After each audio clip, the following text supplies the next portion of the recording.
Kapag Mm. talaga na ipaliwanag natin sa kanila yung ating pananampalataya at sila ay genuinely seeking for the truth, it's also by the grace of God, sila rin yung madaling maging Katoliko. At once na naging Katoliko yung mga yan, they became champions of the faith. Kagaya ni St. Augustine, di ba? Iba yung religion niya dati. Kagaya ni St. John Henry Newman, na dati Yeah. kaya nila Dr. Scott Hahn. No, yung mga lahat ng mga galing na apologists ng Catholic answer sa mga Steve Ray, Jimmy Akin, Tim Staples, lahat yan galing yan sa ibang religion. But now they are champions of the Catholic faith. Kaya ganun din. No?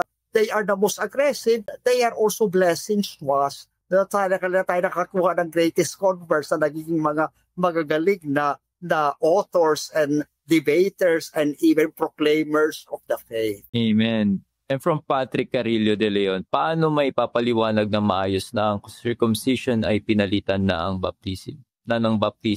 Yes, ay sinabi naman yan. No, sinabi naman yan sa banal na kasulatan. Di ba?